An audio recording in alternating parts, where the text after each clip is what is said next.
up? What up? What up? What up? It is Greeting tides after dark. night. Greetings, all of that good stuff. It is Wednesday night. You already know what it is. I was excited watching the Braves. Forgot to mute it. Didn't want you guys to hear the game in the background. But anyway, it is Wednesday night. You know what time it is. It is SEC After Dark. We've got the full crew here. Hammer, before we get started, how was Lake Tahoe, man? It was awesome. Yeah, Lake Tahoe is great. Highly recommend it. Great time of year to go. Highs in the 70s, lows like 45, 50. Beautiful. Nice. Hey, everybody. Where were y'all the last time the Houston Astros did not make it into the ALCS? Hey, I do want to MLB After Dark real quick. Mm-hmm. When we started spring training, if every one of us was on here and you would have told me the Detroit Tigers would be in the divisional series and the Atlanta Braves are facing elimination, I would have laughed and said put money on it. Tigers. I mean, Braves. I mean, Mets and Tigers. Well, and another thing is home teams in this wild card series are 1-5. The only win is against the the Braves letting the freaking Padres win. So thank you, Braves, for ruining my life. Well, my favorite part is just Houston just wasn't ready for the grit. Yeah. Once the grit got to Houston, they were done. And those gritty Tigers with one starting pitcher just completely shut them down. I'm telling you, when Houston looked up, when they saw TBD pitching in that night's game, they should have just gave up because A.J. Hinch is in his bag. Yeah. A.J. Hinch is good.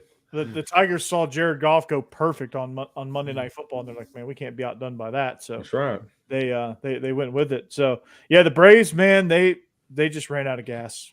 The tail end of they got in at midnight from a doubleheader. They just ran out of gas. Aren't they ahead right now? I mean, at the moment. Come on, let's calm down. The second inning. Yeah, but who pitches tomorrow if they win? Well, it's not going to be Chris Sale. It ain't going to be Chris Sale. Yeah, they're out of gas, and they're running on fumes right now. If they win, hell yeah. But they got to get through tonight. They had an interesting second inning, that's for sure. They made it difficult on themselves. But anyway, we're all here. It's SEC After Dark. Stephen Willis, Jake Thomas, Jeb Beecham, Hammer, and the Boss Man from Biscuits and SEC, the newest show on this channel. Yeah, tonight was the first episode. Yeah, welcome guys. It was. Yeah, pilot, man. That was it was a great thing, man. It's this channel's growing. Just saying. But we're gonna make picks later on tonight. Those picks are presented by BetOnline.ag, your number one source for all your sports wagering needs. If you want to bet it, BetOnline.ag has it. Live odds, futures, player props, game props, whatever you want, they have it. So also they have an online casino. So Hammer, if you want to go play some Caribbean stud poker, it's there for you, or some slot machines for Jeb. And any game in between. So visit betonline.ag, enter the promo code BELIEVE, that's BLEAV, for a 50% welcome bonus. BetOnline, the game starts here. It's time to get locked on pickles, everybody. Stewart's Cajun Pickles, that is. They offer a wide variety of Cajun spice products like pickles, green beans, okra, even carrots, and asparagus. It's a family-owned company on the coast of Mississippi. They've been pleasing pickle lovers for over 20 years, and that's because now they're the South's favorite pickle. These truly are the best pickles you'll ever have. It's got a strong dill flavor with a Cajun punch, no over sour taste. And this being a small business, they strive to keep the produce fresh and local from the start, keeping the final pickle product extra crispy and crunchy. You can find these pickle products online at pickledstore.com or at your local Rouse's Market and others at local Southern stores near you. Be sure to like Stewart's Cajun Dill product on Facebook and Instagram. Try these pickles, okra or beans today. You will not be disappointed. Stewart's Cajun Dill Pickles, the South's favorite pickle. All right. Because they're grown and canned in America, they will not be affected by all this boycotting. So good God. Yeah, it's not ideal. But should we talk about the game of the week last week? Mississippi State and Texas, right? Almost for a second there. Yeah. Speaking of boycotts, Mississippi State's boycotting scoring points. Yeah. They've been doing the last couple of games. There must be all season on the end. they're not as much as Florida boycotting run defense. Well, yeah, that's true. That's true. Or Georgia boycotting the first half of football games. That game was. Seemed like, yeah. Let's just say that game was interesting. Yeah, Georgia is a roller loss to Texas away from potentially being the 1990 Michigan Wolverines, to where they're the best team in the country, and they go 9-3 and end up in the Citrus Bowl or the Gator Bowl. And beat the hell out of some poor ACC team. Yeah, I was going to say, Corey, what are the vibes? I mean, terrible first half, great second half. The vibes are I don't know where the hell the vibes are. I mean, it's a roller coaster, man. It was let's bench Carson Beck. He's seeing ghosts. He's looking sideways out of his helmet. Kirby's got the visor all crooked and the hair messed up, and he's got a befuddled look on his face. Like I don't think Georgia did anything right in the first half. Anything. You name it. Like drink water right. I don't know. Like the bottom busted out of the cups, or maybe an iPad got ruined. I don't know. They couldn't do anything right. And then the second half, they wake up, they turned it on. Completely flipped. It completely flipped. So the sense is the big question is, why the hell are we starting slow? First of all, like what's going on there? The second question is like, what's going on with Carson Beck? Is he who we thought he was, or was he a product of just having Brock Bowers and a bunch of weapons around him that propped him up? And I think we're starting to kind of get more towards the latter of, hey, maybe he was a guy that has a lot of ability, but in big game moments, he just locks up, because the two biggest games that he played in, he had similar experiences. So I'm starting to kind of believe maybe, just maybe, he is a product of what's around him, and the fact that Georgia doesn't really have an identity right now on offense, that hurts as well. So that's kind of the vibe, like what's going on with Bobo, what's going on with Carson Beck. Well, one thing that's interesting about this game, and I was dead right about this. I can take credit for this. It's like, hey, this is a Steve Willis joint. It's like Bama being a home underdog. I hit that over and over and over again last week. What does that look like? And what it looked like is you had a team full of 74 and 5-star players home run that got to play the role of the underdog. They got to go in and play that game as an underdog to where they could be aggrieved and just turn loose. And you saw in the first half what that looked like. And honestly, that was scary. Complacent Alabama, I think everybody would be okay with complacent Alabama. Underdog, fiery Alabama, that's some scary stuff. Mm-hmm.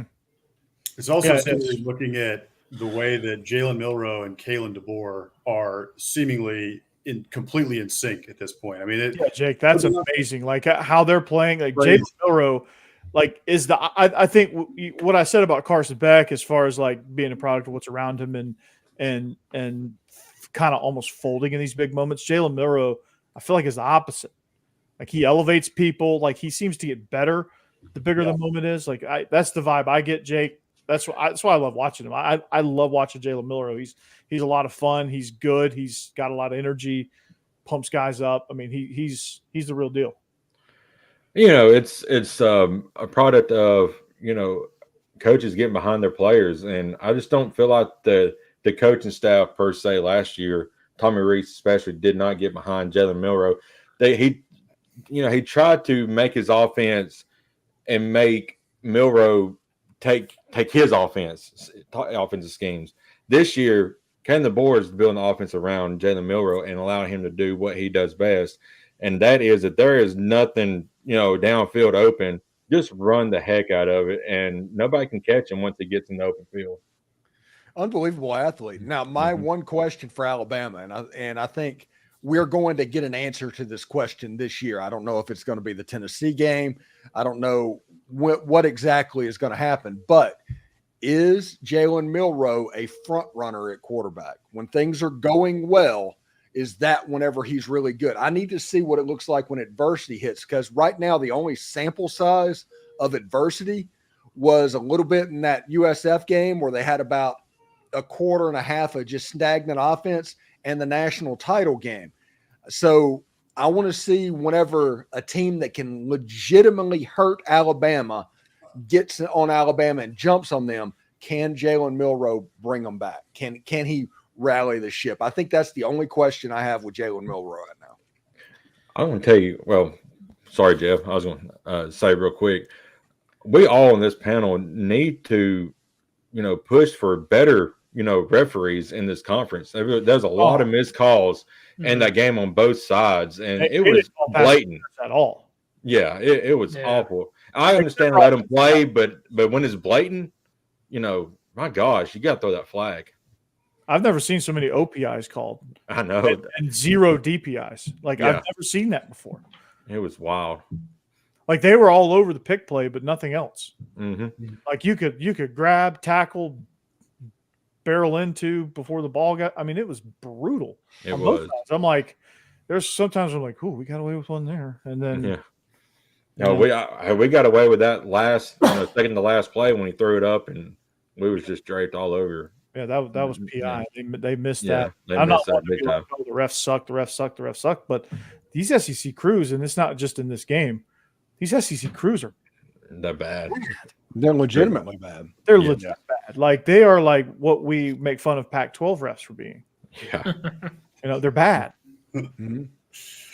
Yeah, it's Okay. been all season across the conference, Mm. Oh, and it's not just this season. No, it's been like this 2-3 years now. Yeah, exactly. Yeah. and I get missing a call here and there, like it's going to happen. I they're get human. that, like they're human. Like, there's going to be some holds that people get away with, and there's going to be some things, but like, it's just they don't see anything. No, Yeah, it's crazy. They don't see anything, and then when they throw a flag, it's like a 2-hour conference to see what they're going to actually call. Mm-hmm. And you're like, come on, guys, like, what are we doing here? It's wild. but hey, Ryan I Williams, that too, like all of it. we got to touch on Ryan Williams too. That guy is No, he ain't a guy. He's a kid. Yeah. Did y'all Yeah, know that that's he's right. 17 That's years old? 17. He's 17 years old. Yeah. Yeah, you're telling me that for the first time. He's 17. Yeah. years Yeah. old? Yeah. I've He's never even 17. thought about that at all. That is the John Rice Plum who plays the piano of this year. Where did you hear that from? I don't believe you. Yeah. Where did you hear that from? Yeah. But yeah, Oh, nobody yeah. can stop I mean- that kid right now. Dude, Josh Dobbs builds rocket ships. Yep. Yeah. The moves that guy was making after the Gosh. catch. I mean, That spin move. It's I don't know. Deshaun Jackson. He's Deshaun Jackson. yeah. Yeah. Mm-hmm. I don't know how he did that. The Hezzy spin move thing he did to score the game winner, the go ahead.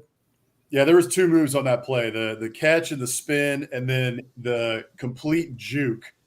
Out of 2 defenders to then run it in for another 30 or 40 yards was.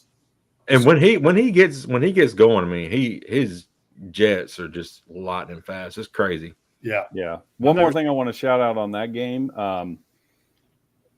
Hats off to, I don't even know, I guess they're in operations. I don't even know who they are, but it's been this way for a few years. But the in-game atmosphere at Bryant Denny is awesome. I mean, the lights, I think it's when they pretty dim the second to lights, none. it is really, really cool, especially in a game like that, right? Where it's Electric. the game of the season day, whatever you want to say. Like, it's awesome. Awesome to I watch. think- I I'm sure think it's awesome to be Sanford- there. It's cool. Yeah. Sanford's gotten better too, I think. Sanford. Yes. Yeah, Georgia State. Georgia. Yeah. They with Yeah, the yeah. lights and the atmosphere and the they play this thing called Krypton where they dim the lights. Everybody puts their cell phones and then they do the little fourth quarter song and then they do the lights show. Da-da-da-da-da. Yeah. Somebody made a good point. I can't remember where I saw it, but I think it was on Twitter. Somebody tweeted out. Y'all probably saw this, but they were just dogging on CBS. Like, can you imagine being a CBS exec watching this on ESPN and just thinking, how did we screw this up? Why did we not just get a lifetime contract with the SEC? Because this should have been their game. This should have been Right. one of those flex games at night. They had those 2 flex games or whatever, a year where they put them at night. That should have been a CBS game, and instead it was ESPN. Yeah. And I'd yeah. rather it on CBS, by the way. Let's go back to Purdue versus Nebraska. Yeah. Yeah, right. Exactly. Yeah. Instead, What? Brad and Gary are doing legitimately they were doing Michigan USC. Yeah, I mean that's fine, that's okay. But if I'm Brad Nessler, No, I'd probably Wisconsin USC, not Michigan. Wisconsin Oh, USC. no. They were doing that game. Jeez, yeah, Those guys sorry, have sorry, to Brad. Kick off at 11:30 local. whew. I mean, I'm happy to have Fowler. 2:30 game. That it's the same Yeah. crew. It's the same. Like it's the same concept. Like Brad and Gary are the 2:30 or the 3:30 Eastern kick game, but now they're just the Big Ten. So Hey, we are about halfway through this regular season. I'm going to say this right now. I like the ABC contract better. I think ESPN and ABC is doing a better job than even CBS did. Everybody likes the theme music with CBS, and I think that is the thing. But the announcers, I like them better. I like the fact that on some weekends there's like 3 ABC SEC games to where it's basically instead of the SEC network, we have ABC as a home conference channel. I like the music. I love the I love that because that's from my era. Yeah, they brought back the old school college football theme. Yeah. I genuinely prefer the new ABC broadcast. If they could just have the CBS theme song, it would be absolute perfection. The only thing that I miss about the CBS broadcast, really, obviously, I love the music and it's more of a nostalgia thing, but I definitely miss Uncle Vern. Like I wish Uncle Vern was. I know he's retired, but Uncle Vern was the best. You get the new version with Joe WWE Tessitore. Yeah, that guy. Yeah. He's good. I like him, but yeah, he's funny. I like the fact that you have Tessitore. I like McElroy being an SEC broadcaster. That turns out, and then you kind of paint drying to me, but and then you have the kind of boring. The Herb Street and Fowler, which is like the voices of college football right now. Mm-hmm. Definitely. Yeah. It's good, man. It's real good. I like all the crews for the most part. Tessitore is he's bring it. I want to see Tessitore do the Mississippi State Florida game if they play. Like he's not gonna have anything to get excited about because you know how everybody's like the biggest play of all time. Played this year already. I want him to do a game in the booth like he does those interviews on SEC Network. Oh yeah, that's right. He's got his shirt halfway open. He's got like the chain, and he's wearing his sunglasses. Like just do that in the booth one time, Tess. Yeah, that'd be good. I forgot Mississippi State and Florida play. Yeah. You want Joe Tessitore to look like, what is his name, Teddy KGB or whatever from Rounders back in the day? That's right. Exactly. Yeah. And what he needs to call the game, it's got to be a Florida game. He's got to be calling that game in the swamp. Yeah, that'd be awesome. I genuinely like Tessitore. It's forced, but that's his brand. It works for him. That's kind of like Gus Johnson forced. Mm-hmm. It's at the point where everybody just expects it. I don't think it's forced. I think that's just what they do. It's just who they are. I don't think they're forcing it. That's just what they do. He's got some good lines. And then I think game day is at an all time high right now. With they got Nick Saban and game day is legitimately good right now. Saban and McAfee are like the odd couple that you didn't think you needed in your life, but you do. But in the middle of game day, when they break down and just go into the room and Saban starts breaking down film, I could watch that for an hour. Mm-hmm. Oh yeah, I wish they made that a show. I would watch that all the time. Yeah. You know how they used to do with the NFL games? They used to do it on like Sunday morning, like 8 a.m., like 7 a.m. They used to do like that film show. I forget what they called it, but Steve, you might know. It was with Mortensen and Ron Jaworski, Chris Mortensen and Ron Jaworski. Oh, I know what you're talking about. Yeah. Yeah. I forget what it's called, but I know what you're talking about. It was like right before NFL game day. Yeah, it was right before Sunday Countdown or whatever. Yeah. I mean, it was like before SportsCenter even. Yeah. Like they would do that, then SportsCenter, then Sunday Countdown. That was my introduction to the All 22. Mm-hmm. That was awesome. Like I could listen to Saban do that, and then as soon as that segment's over, they go straight to the kick fest with McAfee and Herb Street just dogging some college kid. That's funny. It's hilarious. Yeah, it's genuinely good. I don't even watch SEC Nation right now. Yeah, I used to watch it all the time. Yeah, it's just a fun show. And like Big Noon Kickoff has just sitting there pouting.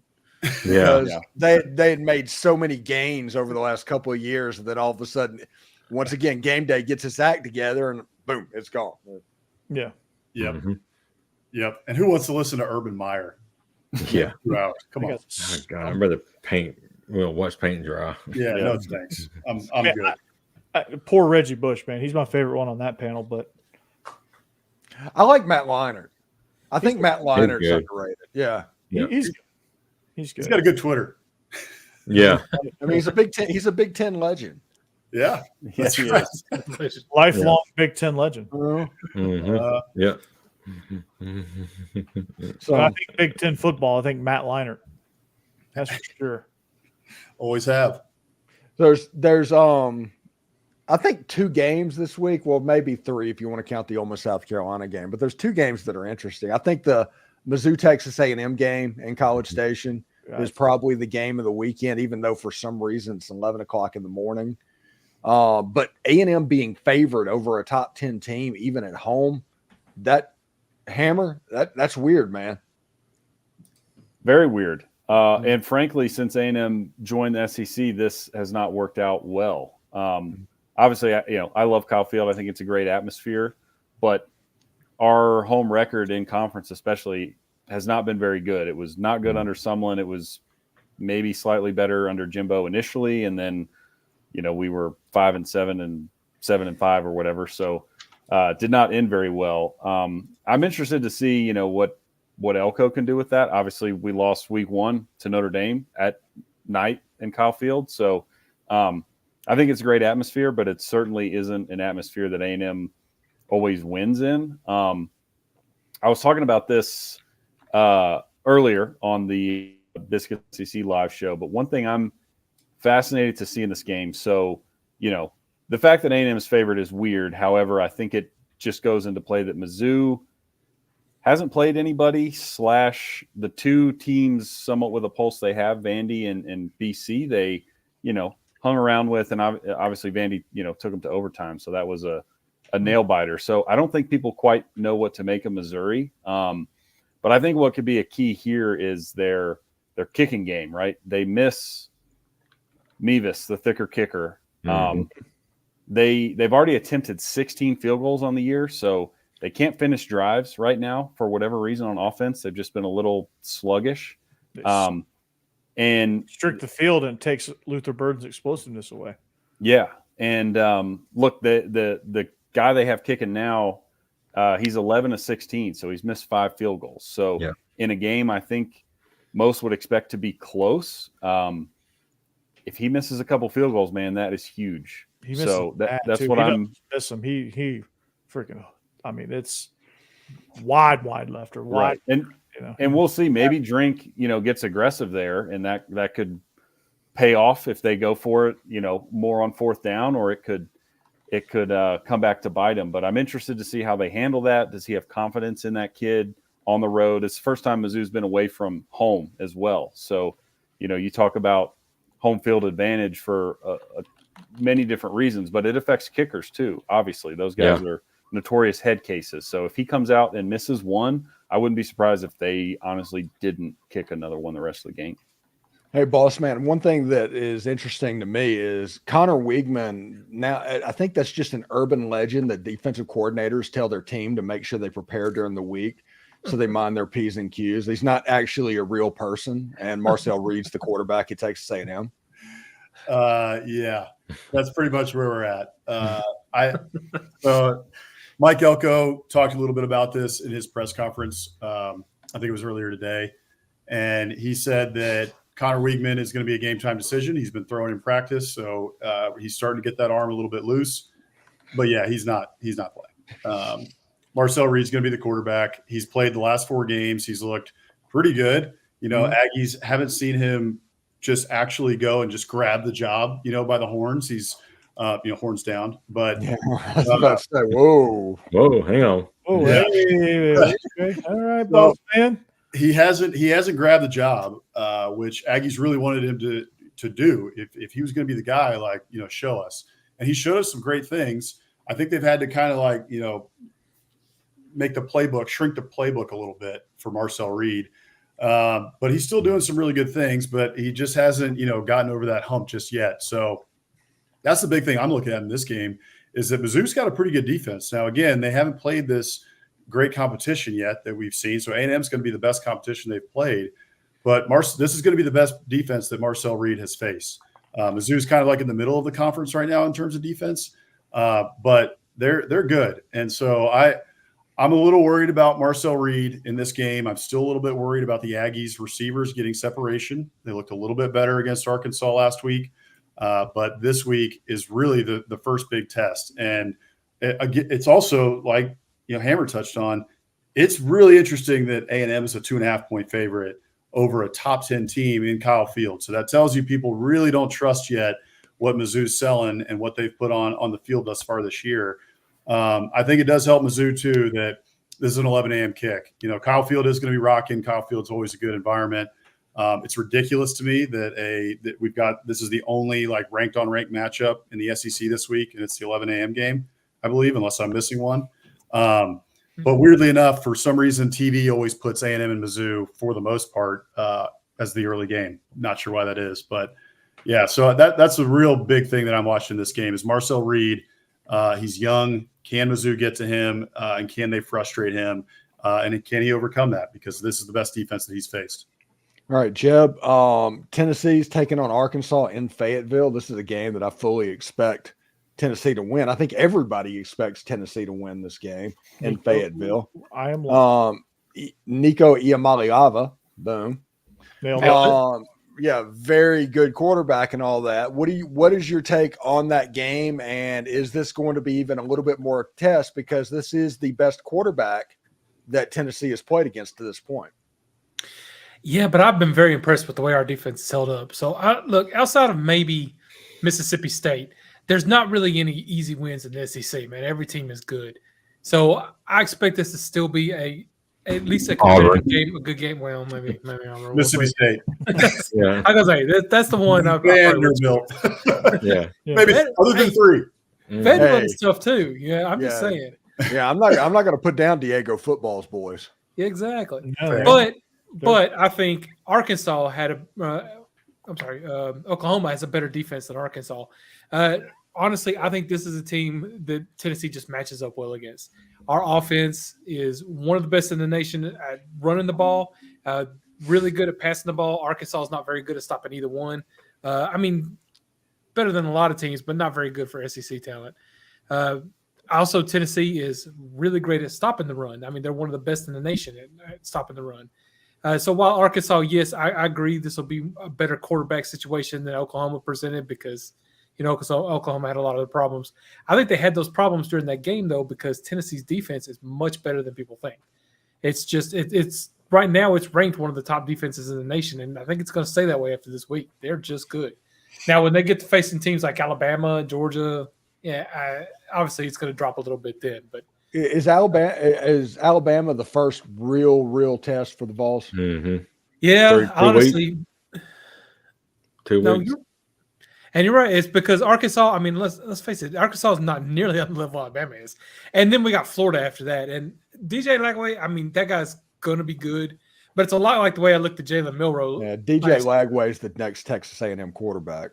He might be. But, Jalen Milroe, last year we were talking about that, you could tell how much talent he had. And one day he was going to maybe grow into that and become a great quarterback.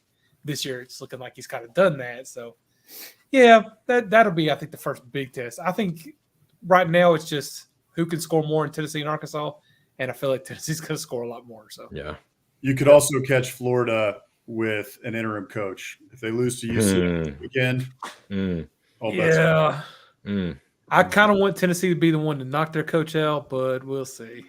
So let me ask you guys a question: who? This is probably the tightest race of all time. Who's trying to get fired faster, Mike Norvell or Billy Napier? I think Hugh Freeze. I understand. I understand the argument. If Florida State fires Norvell, if they are dumb enough to do that, Florida should fire Billy Napier and immediately hire Mike Norvell. Yeah. And I understand the arguments for not firing Mike Norvell, but I'm at 1-5. I don't know. It's not just 1-5. It's they've been embarrassingly. They got JU to sit on the bench. Pay him more money to sit on the bench. Whatever they got to do. Whoever not was that in charge of their quarterback evaluations screwed him over. Jordan Travis, when they had him, they were very, very good at football. They just were. But after Jordan Travis left, they went to find a quarterback evaluation and just looked at statistics by Uiagalelei in Oregon State. When that just doesn't work. Yeah, it's not that. And Florida State got themselves in trouble because the transfer portal is going to be more volatile than if you build your program the way that we all know. It's going to be more up and down. Now, it's not going to be this up and down without a terrible evaluation. And Florida State made a mistake of saying, hey, these guys were backups at Alabama. Bring them in. They're going to automatically be good players. Well, once you get there, you find out why they were backups at Alabama. and didn't stay there. Yeah, and didn't stay there. And because of that, they just weren't as good as everybody gave them the benefit of the doubt of being, because there's 5 players that transfer from Alabama and the Oregon State quarterbacks coming in, and Roydell Williams is obviously going to do the same thing that they did at the running back position a year ago. But that doesn't mean Mike Norvell is a bad coach. It's just this year evaluations in very key areas just did not work, and that's a problem and a product of the transfer portal right now. Yeah. The scary thing about it, though, is that it could snowball. I think that's what everybody's worried about, right? Because you have a year like this, your recruiting can fall off. It just gives you a bad taste and kind of a bad, air around the program, which could snowball. And you hope that it doesn't. But I wouldn't fire Mike Norvell if I was them. I know it's super bad right now, but you got to remember they should have been in the playoff last year, right? Like, toss it up. If we had a 12-team playoff last year, they would have been in. So and they would have opened against Liberty, so they'd have played a second game in the playoff. Exactly. So it's just something he's going to have to fix fast. Like you said, you don't want to snowball, so he's got to fix it quick. You don't want to lose your locker room too. That's the only thing. It's like you lose these games. Like if they were losing tight games, it'd be one thing. But like I worry that they just got their ass handed to them by SMU. Yeah, they did. And SMU's band was playing War Chant. Like you get your pants pulled down by Memphis at home. When did the SMU band of all people become the Stanford band? Right. When did that happen? Saturday. Yeah, pretty much. I mean, it's like, hey, we have money. We don't even going to take any of your poor ACC money that y'all get. We're just going to come in and beat y'all's butt and go on about our business. That's what's happening right now. It's the biggest flex ever. And Cal too. Cal's like, we're in ACC now. Oh, we got to step our game up. Oh my goodness! And the algorithm, my God, it's amazing. And game day this week. Yeah, Woke versus Coke. and versus Coke. And honestly, the only loss for SMU is a really good loss to Baylor, but BYU, who looks really, really good right now. Yeah, BYU. They're having this season. I mean, is BYU? Are we talking about BYU is getting the automatic bid from the? They might. They might. In the Big 12. I think BYU got beat by Kansas State, did they not? No, they beat the hell out of them. They beat the I think heck they're out of undefeated, aren't they? Yeah. They destroyed Kansas State. BYU's undefeated. Yeah, Mormons are unbeaten right now. Yeah. They got everybody quaking in their boots. Robbie Bosco. Wait, no. If you know. Yeah. And as much as I'm loving what's happening in Florida, the downside to this for you, Steve, is you're going to have to hear about Lane Kiffin all season long. Hey, this is the thing. All season, every season, though, right? I understand the general fan is going. They don't want to hear that. They want it to be over and over. But me personally, yeah, bring it on. That's awesome. I hope they talk about that for 2 months. Hey, don't look now, Coach Prime. I'm going to have a very good Christmas. He's got the Buffs at 4-1. Lane Kiffin ain't going to Which Florida. is shocking. Hate to Shocking. No, Very shocking. no. I genuinely think the next head coach at Florida will be like Chris Kleiman or Lance Urban Meyer. Leipold. No, Urban Meyer. Taking a return trip. He campaigned, but he couldn't get a sniff. He even volunteered to be if they made a change, he'd be the interim coach. He'd be the game changer coordinator. Well, I don't understand that guy. Before we move on to picks, though, Steve, we got to touch on that. What happened against Kentucky? What happened against Kentucky is the worst offensive game plan I've ever seen for an offensive genius. It was rough. It was every pass was 25 yards downfield. They ran the ball 3 times in the first half with a running back. Is what it was. It was it was arrogant play calling. Oh my goodness. And they made some changes in the second half, but not near enough. Mhm. They like the same thing that happened against Alabama a year ago happened against Kentucky. Yeah. Now, the good news is the week after that Alabama game, Ole Miss came out against LSU and just made those guys want to quit Mhm. offensively and turned into what we all thought Jackson Dart and the Ole Miss offense could be. So we'll have to see if they can fix it. But yeah, they got arrogant. They read their press clippings, and Ole Miss needs to be careful because if they go into South Carolina, which is going to be an absolute cauldron this weekend because of Juice Wells and all that, it's going to be nuts. If Ole Miss drops that game, they're in danger of what's happening in Florida State happening in Oxford. What about all the injuries? I saw you post all the injuries. There's a bunch. Yeah, Kiffin's trolling. I thought that Ole Miss was going to take that serious, but no, they're Belichicking it. Yeah. The whole 54 is questionable. I love it.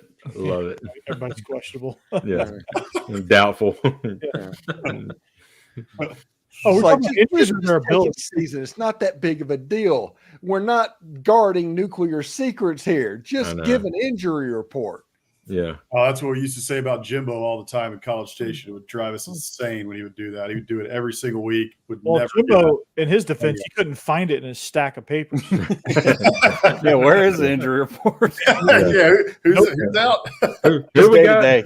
Wait a Yeah. second. boys. Oh, we're playing It's football? Cheesecake Factory menu. Yeah. Yeah, I mean the other piece of that too, though, with to touch on the Ole Miss Kentucky game is that even though Ole Miss played as bad as they did, the offensive game plan wasn't that great. Kentucky played decent, but they still needed some breaks to win that game. Kentucky played nearly a perfect game, and they needed a fumble to go directly to a tight end in the end zone, a chuck and duck on a 4th and 7. Mm-hmm. There's so much about that game that honestly appears more fluky than something structural with Ole Miss. So I think they can absolutely fix what's going on against South Carolina. Now, it's going to be at South Carolina, and then after that, they're at LSU. So it could get away from you because playing in the SEC is not easy. But if Ole Miss can get through those 2 games after the LSU game with only 1 loss, honestly, they're right where they were predicted to be before the season, and everything should be fine. But getting over those next 2 games is going to be important. Mm-hmm. Yeah, for sure. Yeah. You can't let Kentucky beat twice or even 3 times. Yeah, it's Right. ridiculous. Which, by the way, though, Mark Stoops, he went to Iowa. He played at Iowa. Yeah. He coaches like Iowa. And I think Brandon Olson from Locked On Gators described Mark Stoops as like never argue with a fool because they'll bring you down to their level and beat you with experience. That's what Mark Stoops does in the football field. Mm-hmm. And Ole Miss let him bring him down and muck up the game. And by that point, he had his fingers in it and it was over. Yep. All right. So Well, speaking of never mind. It's picks. Make some weird joke about fingers in the pickle jar, but we got picks. These lines are presented by betonline.ag, your number one source for all your sports wagering needs. Guys, are we ready? We're Look ready. at the standings. Let's do Look Ready. at the top of the standings. yeah, Cassidy. Mama Yeah. Bear. She had a good week. Very good week. Hell yeah, Cassidy. And I did not. Yeah, Yeah. because we all have I'm- bad weeks. Yeah. I'm struggling this year. Yeah. I did not have a Detroit Tigers week. I had an Ole Miss Rebels week. Yeah. So here's the Steve. Ooh, 1-5. I wasn't far behind you. I was 2-4. Yeah.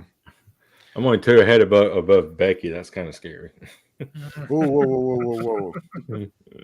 Don't let her hear you. Then. She's in there sitting there doing a cross stitch of her love for Hugh Freeze. Oh, Steve's just trying to get his ass beat, isn't he? Yeah. Yeah. A bunch of us went 2-4. It was a rough week. All right, here we go. It was a really rough week. All right, well let's make it better here.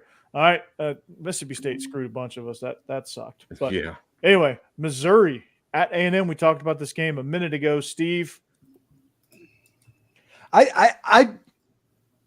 The number besides Missouri's name, I'm just not going to ignore that. They have done enough to win games against Vanderbilt, and Diego football can put a scare in anybody, as I'm going to talk about in a couple of minutes.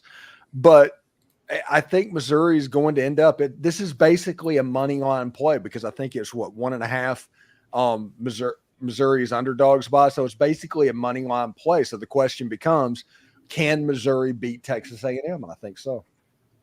Yeah, I'm with you there. It's damn near a pick 'em. So I'm taking Mizzou here. I just think if they can make a couple of kicks and defensively, that defensive line, especially for Missouri, is going to be really tough to handle. And I don't know if Marcel Reed can handle that as far as setting protections and things like that. This is going to be a tough game for him to win. So I'm going to take Missouri because of that, and I think Luther Bird's going to have a big game, not only on offense but in the return game as well. Yeah, no, I have to agree with you. I'm taking Missouri as well. I mean, you could go back and check every week here. I just know how to pick Texas A&M games. I don't know what it is. I'm just good at it. But I don't like that they're favored in this one. I think Missouri is still the better team, although I really like Texas A&M as a team. I think they're getting better. But I still think Missouri ends up winning this one. Hammer, looks like me and you're the oddballs here. I'm picking A&M. I mean, I think the 12th man is definitely going to be a difference here. That's a penalty. Playing at A&M is tough, and as Hammer or Boss Man, you said it earlier. The reason why A&M, there's a reason why they're ranked here. I don't think everybody's behind Missouri yet. They're just kind of, I don't know, just that they're doing the right things and winning, but it's just not flashy like they was last year. So I think A&M can win this game by a field goal, and so I'm picking A&M here. And Cassie's actually going Missouri as well. Becky's going to take Missouri. Her normally her flag only has 49 stars on it because it'll be a cold day in hell before she recognizes Missouri. But she is going to take the Tigers in this game. Cold day in hell for Missouri. So this game for me, I touched on it earlier. It's an interesting one for Marcel Reed. He is a young quarterback. He's done a lot of good things so far, but this is the biggest test that he's faced. And I know Mizzou hasn't looked that great, but their defense is solid. They're only giving up, I think it's like 220 yards a game. They're giving up under 100 rushing yards a game. So I expect A&M to break through that a little bit, but A&M is also not really that great on offense. I mean, they're not blowing it out of the water. They've only done that one game, and that was against Florida. So I think that this is a game of growing pains for Marcel Reed. I think that in a game like this, I feel like A&M and Missouri have a similar talent level, across the board if you're looking at the game on paper. But a lot of times that comes down then to quarterback play. And you've got Brady Cook on Missouri, who's been, he's been starting for a really long time. He's been there for 5 years. He knows that offense super well. He's got a lot of weapons with Luther Burden and Theo Weiss. And even he's got Nate Noel, who's, filled in for Cody Schrader really, really well. The last 2 weeks, he's been over 100 yards. I think last week he almost hit 200. So I like Missouri in this game because it's 11 a.m. game as well at Kyle Field. Kyle Field is going to be rocking, and I know Mizzou's been preparing for that. Word got out that Brady Cook was saying that in practice they've been playing music louder than it's going to be at Kyle Field. So that the A&M faithful have gotten a hold of that.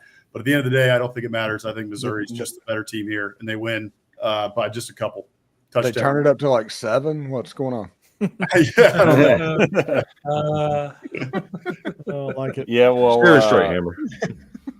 Yeah, Jake, you said it. You and I are the only one on A&M. Maybe this is a as they warn against in gambling, a pick with your heart rather than your head. But I brought up earlier, I think Mizzou's field goal kicking is suspect in what I expect to be a tight game, whether that's a couple misses or the fact that Drinkwitz won't trust them and they're going to go for it on fourth. I think this is going to be kind of similar to the Arkansas game in a lot of ways that A&M just played, where A&M offensively is not great. Mizzou is good defensively. I don't think they're going to score a ton, but I like the Aggies' defense here, their defensive line to be disruptive. Missouri has not seen a front as talented as A&M, so I'll pick the home team to win a close one here.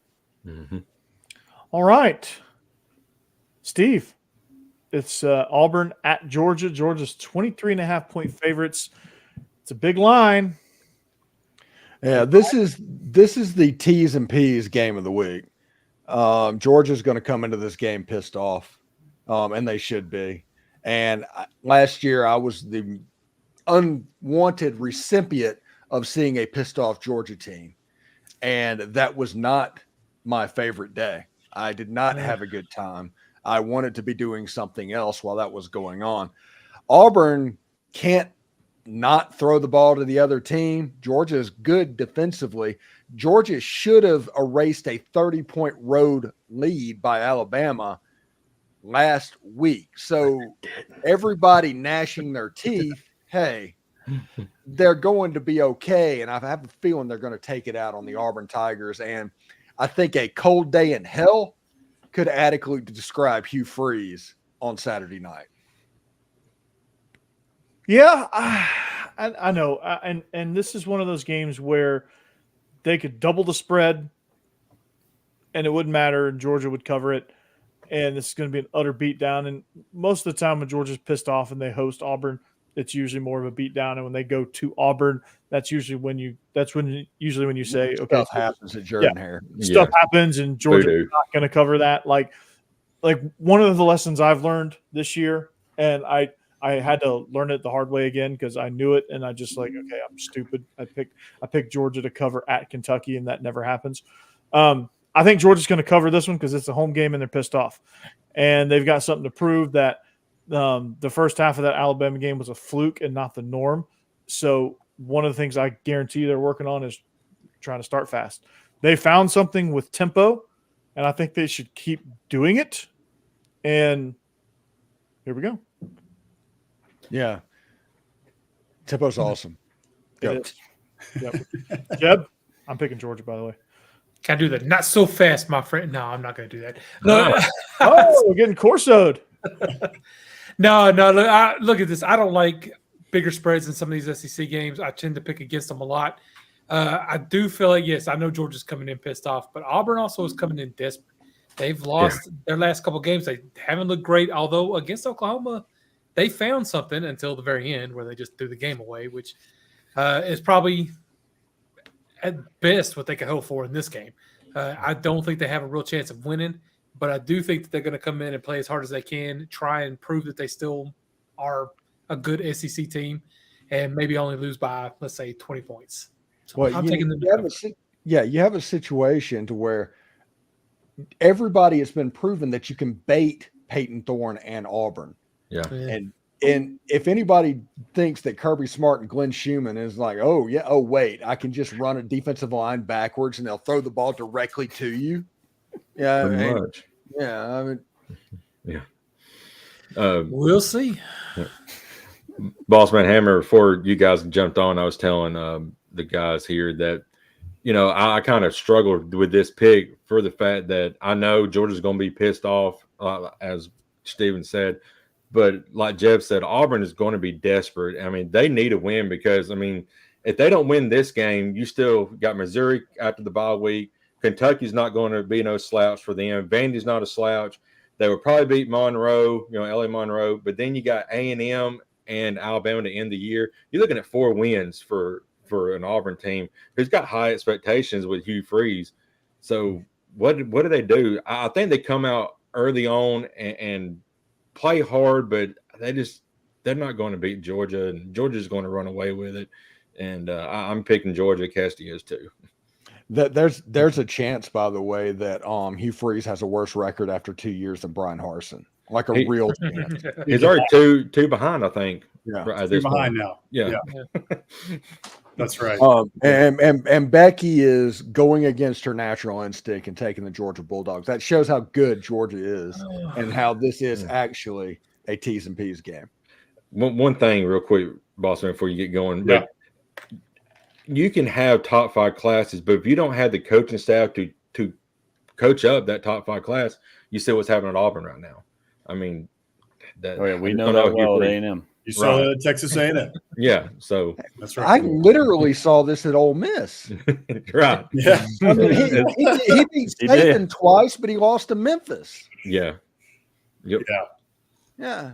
I mean, I've literally seen this movie. This is like a bad remake of like Judge Dredd. You know, that's what's going on. And Auburn's like seeing all the recruiting and they're playing the hope game about the future, but they're not looking at what is actually happening in front of them. Right. So they're always going to be living for the future, and they're going to be a consistent 7-5 to 9-3 team. Maybe that's good enough on the Plains. I do not know. But the thing is, if they don't start winning, they could lose all those recruits. Mm-hmm. That's the thing. That's what we talked about last week, right? Right. If it turns into a Billy Napier situation, we're talking about a different situation at the end of the year. Absolutely. We Well, might they be firing. got a commitment tonight from Deuce Knight. I think Deuce Knight has a chance to be a Lamar Jackson level quarterback out of high school football. He committed to Auburn. Right now, I would say even money that he ends up at Ole Miss. Mm-hmm. Yeah, flipping Auburn is odd. Yeah. But I mean, I understand the offer and everything, and the dynamics of recruiting have changed, and we'll see. But playing for the future, that only works so long. Look at what happened with Jimbo. Jimbo did that exact same thing. Yep. Well, here's the deal with that, right? These kids are young. You can have all these 5 stars. You can have all these kids come in. But even when we saw that, all those years at Alabama, now Alabama was different because they had 5-star class upon 5-star class upon, 5-star class, just like we see at Georgia now. So you got a bunch of older guys who have been in the system for a while. And those are the 5 stars that were, from the class 3 years ago. But in a situation like Auburn, you've got these kids that come in and they're expected to do stuff right away because the cupboard was bare. And you can't expect that. It was the same way at A&M. A&M had a lot of guys leave and then had to bring in that number 1 class. And everybody expected, okay, well, Texas A&M is going to be a top 10 team because they got this top 10 class. That's not how it works. Right. These are still young kids and they got to be in the system and they got to learn. They got to take their lumps. And eventually they do become those players. And only a couple like a Ryan Williams ends up being a guy right away. So that's kind of what's going on at Auburn right now. And Evan Stewart did that at A&M. Sure, Evan Stewart did it. Yeah, I mean, there's definitely guys, right? Like there are those guys, but it's not the majority. In this game, I'm thinking that Georgia is going to be, like you guys said, they're going to be ticked off. Kirby Smart's going to be on them all week in practice. He's going to be getting them super fired up, especially for the fact that not only are they coming off this Alabama loss, but they also played Auburn, and Auburn didn't deserve to be on the field with them last year, and Auburn almost took them out. So he's going to be, reminding them of that the whole time this week. So I expect Georgia to come out ripping and roaring. I think they're going to crush Auburn, to be honest with you. Auburn's in a spiral, and I think Georgia is a dog ready to hunt. And Georgia right now, they haven't gotten a lot of turnovers this year. I believe they've gotten maybe 2 interceptions and 2 fumbles or something like that. But Auburn just gives the ball away. Love to it's Christmas over there. It's Christmas time, and Georgia loves to unwrap gifts under the tree. And I expect them to give. I expect them to get a couple turnovers in this game, and I expect it to be a blowout. Yep. Yeah, and it looks like Georgia in that Alabama game in the second half they found something. Yes. And if that actually happened, I feel sorry for everybody else they play. Mm-hmm. But we'll see if they can get it going against Auburn, because Auburn defensively, okay, but DJ Durkin is not the strongest defensive coordinator against the run, honestly. Yeah, I'm taking Georgia as well for all the reasons y'all said. Only other thing I'll add is with this being a big spread, as Jeb, you pointed out, sometimes these are difficult to cover against an SEC opponent. I think with this being a rivalry game, and I don't know this for a fact, Corey, you may have to help me out, but I'm just going to assume that Kirby doesn't like Hugh Freeze at all and will try to run the score up if he can. He doesn't like Hugh Freeze, and I don't think he likes Auburn either. It's the Deep South's oldest rivalry. He played in this rivalry, so yeah. By the way, just so everybody knows, Kirby Smart's first year at Georgia, he played Hugh Freeze in his last season at Ole Miss. Ole Miss won that game 45-14, and it was 45-0 after 3 quarters. That's right. Kirby Smart remembers. Yes. I have a small chip on his shoulder. Yeah. If he has a chance, he's going to bury him. Yep. So, our next game is, drum roll please, no. It's Ole Miss traveling to the Cauldron of Hell, known as Williams-Brice Stadium. Ole Miss is 10.5-point favorites. For some reason, it could be 70 degrees all week, and then on game day, it's going to be 95, and the sun's going to be blazing at South Carolina. I don't know how that happens. But, Steve, important game here. Build momentum on the road. 10.5-point favorites. You taking it? Yeah, I think so, because we do the proof of concept of the Alabama game last year and how they went to the LSU game the next week, and they kind of changed what they did. I think Ole Miss is going to come out with a decent offensive game plan this week. They're going to score points. If South Carolina probably doesn't score 24 points in this game, they're not going to win. So the Ole Miss defense is going to play a role. I think this game has a chance to be in the 31-17-ish area, which would be a cover for the Ole Miss Rebels.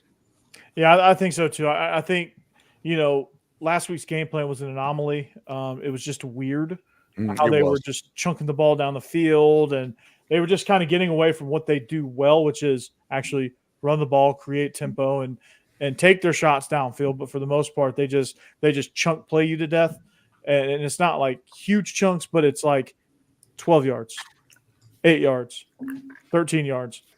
50 yards, right? It's one of those type of games that Ole Miss usually likes to play, and they just got away from that against Kentucky, and maybe they were just trying to just bury them in one play. I don't know what it was, but it was odd, and I don't think it's going to happen again. I think Ole Miss wins and wins big. Yeah.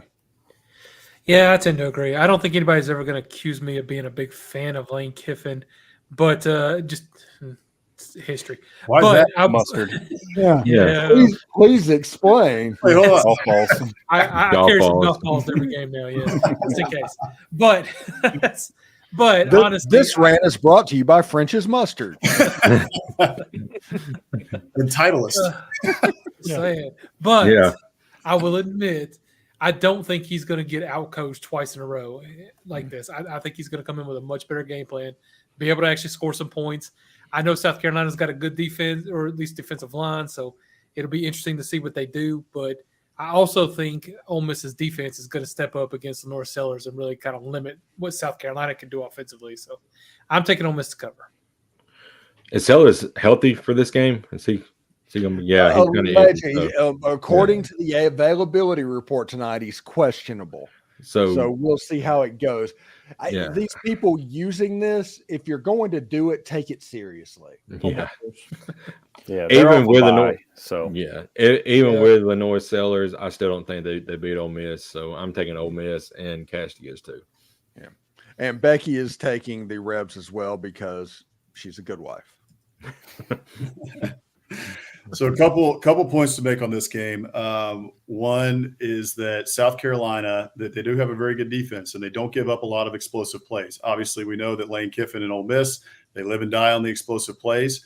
I do think that Ole Miss is going to be able to get a good amount of explosive plays on them. But the only one that was really able to break through against South Carolina thus far has been LSU, and LSU had about 7 explosive plays on this South Carolina defense, which isn't a ton.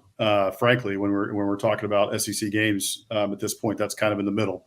So the South Carolina defense, I think, is going to be able to slow down Ole Miss a little bit. But the big thing to me is that South Carolina's got to play a similar game plan to what Kentucky did. So they have to win third down.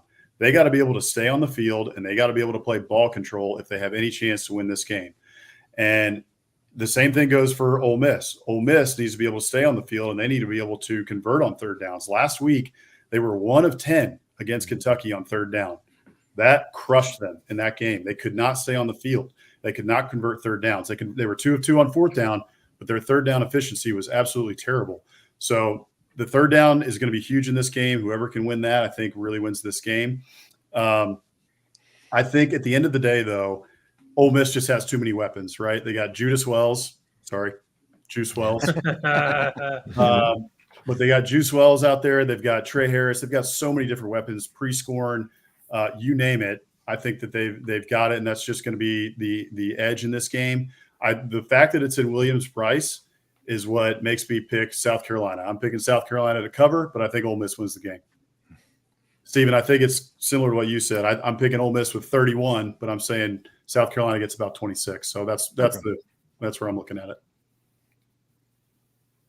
I'll take Ole Miss here too, right? I mean, bounce back game. whatever, Kentucky snuck up on them, bad game plan, whatever you want to say, but I think they'll be ready for this one.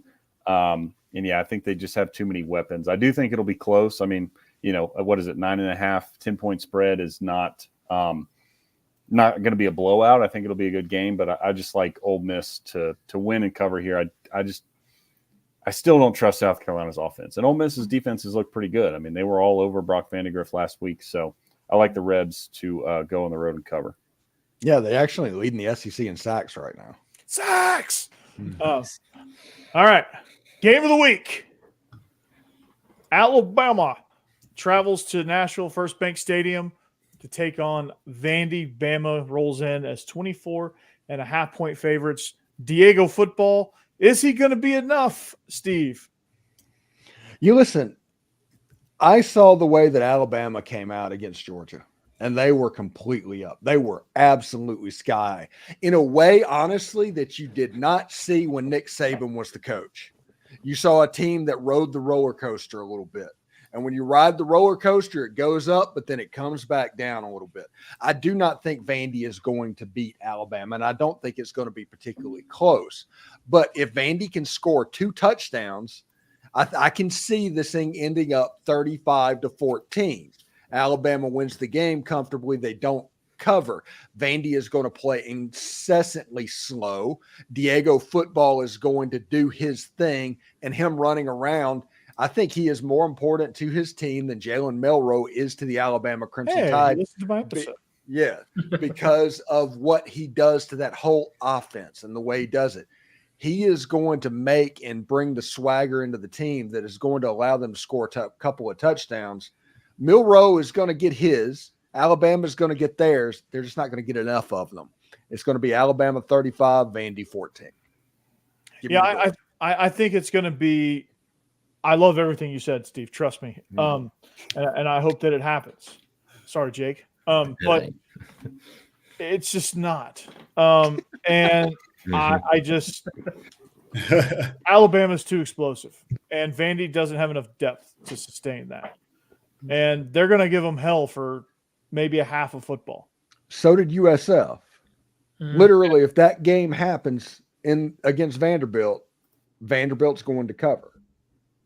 Yeah, they might, but Bama's found something too, and they've got it. They've got a lot of guys healthy, and I just think that Ryan Williams is going to be too much to handle. He's too much to handle for a lot of people. I said that about Luther Burden, and they almost won outright. But this is not Missouri, so I think Bama's going to cover. I think they win by 27. And they get a late cover. It's going to be one of those where you're like, okay, they're not covering, but they're very comfortably ahead. And then next thing you know, they get something that they cover. Yeah, I cannot believe that I am on the Doors train, and I'm the only one. I'm just by myself. It's like I'm not surprised you're on it. I'm surprised you might be by yourself. But I got to make up ground somehow, Steve. I can't bring myself to trust Vanderbilt to cover. I do like what they're doing this year, but I just don't trust them. Alabama is obviously a good team. Now, if this was Nick Saban still coaching it, I would kind of agree with Steve that I don't think Nick Saban would just put his foot on the gas the whole game against Vanderbilt. But I don't know how Kalen DeBoer is going to do.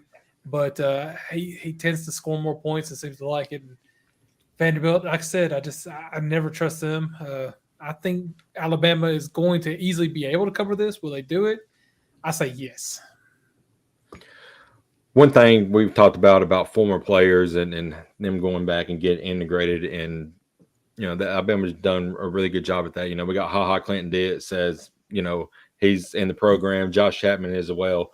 Josh Chapman, I think yesterday, went to their locker room area and threw a bunch of rat traps down, and yelled at the players and said, "This is a trap game, guys," and just walked out. Tonight on Hey Coach, Kevin DeBoer talked about this week. Consistency has been brought up several times in practice. So I just don't think they're going to be inconsistent this week. I think they're going to, pretty much beat Vandy. And I think it's going to be like 48-14. Okay. Cassie's picking Bama as well. Yeah. Becky is saying that Bama is going to struggle with the little dinghy, and the Commodores are going to cover this game. Of course, Becky would they're gonna Mhm. struggle with the dinghy. Mhm. What's Cass saying? Is Cass Yeah, she's Bama. Yeah, everybody's Bama except for the Willis household, which means we are absolutely correct. Okay. Yeah. I'm going Alabama in this game. I mean, here's the last 3 games that Alabama and Vanderbilt have played. Alabama 34, Vanderbilt nothing. Alabama 59, Vanderbilt nothing. Alabama 55, Vanderbilt 3. And we just saw what they did to Georgia last week and scoring 41 on that Georgia defense. So, and Jake, you just touched on it. Like, I don't think that they're overlooking this game at all. That's not the Alabama way. Mhm. And I think Kalen DeBoer is carrying over a lot from the Nick Saban era in terms of, this is rat poison. Don't buy all your clippings and don't read the news, right? Like this is a business trip to Nashville, and we got to go get the job done. So I think they get the job done. I think the only chance that Vanderbilt has to cover is obviously Diego football. Every once in a while, he'll pop his head up, and that guy, he carries the team on his back. He carries the little dinghy. He's the captain of the little dinghy, and he carries it on his back. And the other chance they've got is if Jalen Milroe just goes and parties all night in Nashville, and he's not that kind of guy. So I'm taking Alabama. I'm taking Alabama big. I think they cover the spread easily. all right? Yep. Same here. We'll keep it quick. Bama covers too many weapons. Like it, brevity. All right, our next game. We're in overtime now at this point, but that's okay. It's extra SEC after dark, so you're winning. All right, Tennessee at Arkansas, traveling to Fayetteville as 13.5-point favorite. Steve, does Nico Iamaleava Iamaleava. Iamaleava. Listen, Arkansas is going to score some points because Hog Tua is a legit quarterback and he can make some stuff happen. But Tennessee is a really good team, and they just have a chance to win this game by a couple of scores. It's 13.5 points. I can see this game being 45-27. I think that's the kind of thing. But Hog Tua is going to make some plays.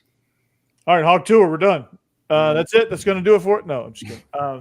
No, we got to end on Hog Tour. No, I think Tennessee is going to be way too much. Nico is going to be again. They overwhelm you. That's their style. That's what they do. And I'm not sure Arkansas can keep up with what Tennessee's going to bring, Blitzkrieg style, and that's just how they roll, man. I'm taking the Vols. Yeah, look, I know Tennessee's offense slowed down a little bit in their last game against Oklahoma, but you also got to realize they did not go in with either of their starting tackles, left or right tackle, and they lost their backup during that game because those field conditions were just humble horrible. brag. And yeah, I'm just saying, both of those guys are back. They've got their full line. I think their offense is going to go back to being explosive. Arkansas does not have the defense Oklahoma does anyway. I think Tennessee wins this one pretty big. So. Yeah, I'm with Steve a little bit. I think Arkansas is going to score. I just don't think, and I know they're not going to score enough to win this game. But I'm picking the real UT here. You're picking Texas? No, the real UT. Real UT. Don't start that argument. Yeah, Cassidy is picking Tennessee as well. Becky is taking Rocky Top because she is from Smyrna, Tennessee, and blood is thicker than water. There you go. Blood is thicker than water. She's a Tennessee girl. Tennessee. All right, this game for me, I'm taking the Vols. I think they pull away late. I do think that Arkansas is able to score. Bobby Petrino's got that offense rolling. But Arkansas, to me, they've been doing this for years, and this year is no different. It's frustrating Hogs fans in Fayetteville and across the state, which is that they just continue. They don't do the little things right. They're averaging 8 penalties a game for 55 yards. They're throwing interceptions at completely inopportune times. They always, even though they're playing at a higher level and they seem to be, really making strides and going in the right direction, at some point they just shoot themselves in the foot, and you're just almost waiting for it to happen. It happened against Oklahoma State. It happened against Texas A&M. So I think that I'm a little bit worried as well on the defensive side of the ball for Arkansas. They've got a good front. Landon Jackson has to have a really good game if Arkansas has any chance in this game. But the secondary for Arkansas is what I'm worried about. They've been banged up in the secondary, and that's not good when you're going up against Tennessee, who's got this quick strike offense and has all those weapons that all you guys talked about and we've been talking about for weeks. So I think Tennessee gets on the right track in this game. I do think they cover the spread. I'm looking at it to be about 38-24, and Tennessee pulls away late. Yep, I am on the Vol train here too. I do think this game will be pretty competitive for a while. Arkansas's wounded animal mode. They're backed into a corner. They've lost 2 games that you could very well argue they should not have lost. Sam Pittman coaching for his job. It's a night game in Fayetteville, but yeah, kind of what Alex Bossman just said there. They always shoot themselves in the foot. So even if this game is close in the third quarter, they're going to throw a pick. They're going to fumble. They're going to muff a punt. And Tennessee will score. So Arkansas is going to have to play a really, really tight game, not make mistakes to keep pace. And I think eventually they won't be able to, and the balls will pull away. All right. Here we go. All right, our last pick. UCF, the Battle of Central Florida. This is the Battle of Steve's backyard. UCF travels to Gainesville to take on the Gators and Jebs. And G5 Billy. LinkedIn Billy. LinkedIn Billy. His LinkedIn page is 2.5-point favorites against the Gus Bus. Steve, are you buying Florida as 2.5-point favorites? Listen, if you would have told me on Friday, I'd have said slam dunk home run. I'm going to take UCF on this thing. And then Coach Prime goes down there and nearly 50 burgers Gus. And I'm like, I don't know. All I know is Florida's defense gave up 250 yards rushing against Mississippi State. And that's not ideal. That's rough. And I'm going to go with the team that can run the ball against the team that can't stop the run. So give me UCF. I'm gonna give you my keys because I'm calling this game. No, I'm taking UCF for those exact reasons. Florida's struggling against the run, and UCF seems to do that pretty well, according to Gus Bus. That's kind of his philosophy. So I'm taking UCF to win this one. It'll be a tight one because it's at Florida, but UCF ultimately is going to win. Yeah, we talked about Auburn early being kind of desperate. I think Florida has to be extremely desperate here because looking at their schedule, they don't have many, if any, wins left after this. Maybe Florida State. But, Tennessee, Kentucky, Georgia, Texas, LSU, Ole Miss, they're going to lose all those games probably. Mm-hmm. So I feel like this is going to be one they're going to come out really desperate to win, really try and fight for. And it's at Florida. And if I pick against Florida, they'll win just to spite me. So I'm picking Florida to take this one so that hopefully that will jinx them and they lose. Nice. Yeah. Well done. I think last week was an eye-opener for Gus Bus, and I think he's going to come out, kind of like Georgia going to be angry. He's going to have his guys ready to go. And as Stephen mentioned, Florida can't stop the run. They can't stop it if it was just air right now, and it's just bad. So give me UCF here, and I believe Cassidy is taking they're taking UCF. She's taking UCF as well. And Becky is taking Florida for some reason. So give her the Gators and Dan Mullen and Billy Napier and same as me. We're jinxing them. Will Muschamp and whichever coach that got 3 years and didn't succeed. Jim McElwain. Yeah, McElwain. Yeah. Shark Humper. Zook. Zook. Yeah. Space Coast, Best Coast. Give me UCF in this game. Gus Malzahn has these guys scoring 39 points a game. They didn't do that against Colorado last week, but they're scoring a lot of points. This is KJ Jefferson's SEC homecoming. I think he's got a lot to prove. And you're also looking, you guys have touched on it, UCF runs the ball really well, and Florida's rush defense is not that good. They're averaging, I think it's something like over 300 yards a game on the ground is UCF, and they've got RJ Harvey, their running back, who's already got over 500 yards on the ground this year. KJ Jefferson, he also can run too. He's got over 200. He's got over 200 rushing yards this year already. So he's a problem. He's always been a problem. He was a problem when he was at Arkansas until Dan Enos got a hold of him. So I'm looking at this game. I still don't exactly know what is going on with the quarterback situation at Florida. Obviously, it looks like it's Graham Mertz for the most part. Then you're still going to be putting in DJ Lagway at random times. I don't like that. Future Texas A&M quarterback DJ Lagway. That's right. Yeah. I don't like it when you've got the two quarterback systems. It's the old adage in football: if you got two quarterbacks, you don't have a quarterback. So even though this one is in Gainesville, I think that UCF goes in there. I think they get a close win. And I think, frankly, that's probably the end of the Billy Napier era in Florida. I think you can pull curtains on that if they lose to UCF this weekend, and I think they do. All righty. Yep. Hammer. Hammer. I'm on the Gus bus too. Look, this is the Gus Malzahn experience, right? They looked terrible last week, so he's due because he's always roller coaster, inconsistent. So I think they're going to come in and play well, and y'all pointed out, Florida can't stop the run. Gus Malzahn knows how to run the ball. KJ Jefferson knows how to run the ball. Their backs. So I think they will be ready, and they're going to pull out a close win in Gainesville. How bad would Auburn love to have Gus Bus back right now? Oh, Yeah.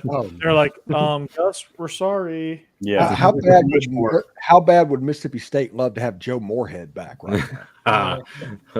Yeah. Man. Yeah. Joe, Or we're Dan sorry. Mullen. Maybe Dan Or Dan Mullen Mullen, in yeah. Florida. Sure, they wish they had Dan back. Yeah. Oh, that's rough when you're wishing you had Dan Mullen back. Yeah.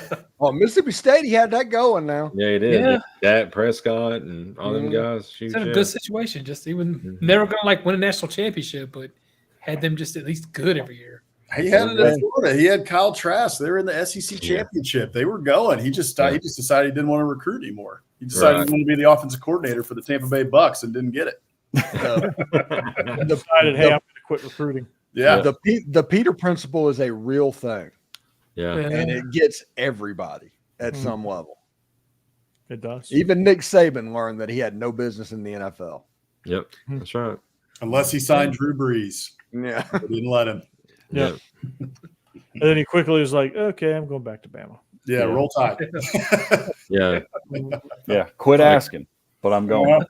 Yeah. Roll Could've- Tide, quit asking. Yeah.